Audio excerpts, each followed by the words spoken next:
Assalamualaikum warahmatullahi wabarakatuh.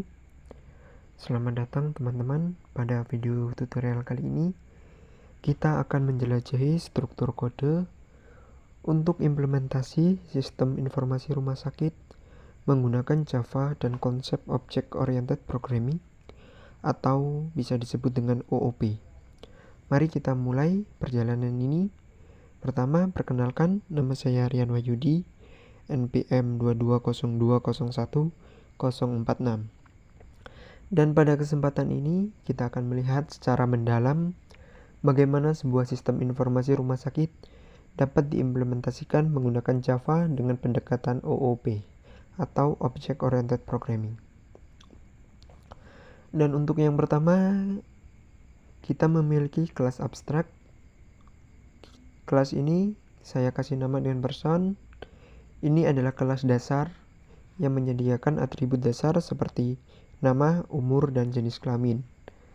Selain itu, kelas ini menyediakan metode abstrak seperti display info, bekerja, dan periksa pasien, dan juga ada resep obat. Metode-metode ini akan diimplementasikan oleh kelas turunan-turunannya. Selanjutnya, kelas yang kedua, kelas pasien.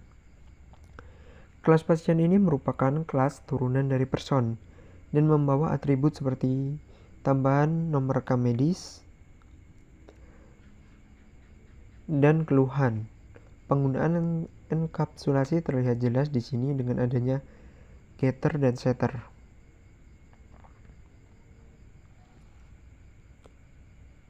Selain implementasi metode abstrak dari kelas person, terdapat pula metode khusus seperti resep obat. Dan untuk kelas yang ketiga, saya namai dengan kelas dokter. Kelas ini juga merupakan turunan dari person dengan tambahan atribut spesialisasi. Getter dan setter digunakan untuk mengakses dan mengubah nilai atribut tersebut.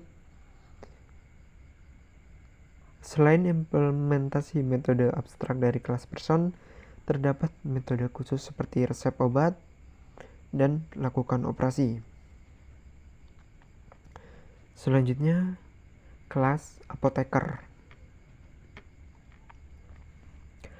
Kelas apoteker ini merupakan turunan dari kelas person tanpa atribut tambahan.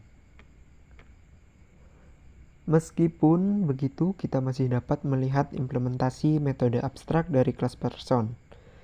Terdapat juga metode khusus seperti berikan obat dan resep obat. Selanjutnya, ada kelas rumah sakit. Kelas rumah sakit ini bisa dibilang kelas mainnya. Di dalam kelas rumah sakit ini, kita melihat penggunaan konsep polymorphis. Objek dari kelas pasien, dokter, dan apoteker dihasilkan menggunakan tipe data person. Ini memungkinkan kita untuk memanggil sebuah metode abstrak dari kelas person tanpa mengetahui tipe sebenarnya, menunjukkan fleksibilitas dan dinamisme yang diberikan oleh polymorfisme. Demikianlah struktur kode untuk sistem informasi rumah sakit ini. Saya harap penjelasan sedikit dari saya ini memberikan wawasan yang lebih mendalam tentang bagaimana konsep Object Oriented Programming dapat diaplikasikan dalam pengembangan perangkat lunak.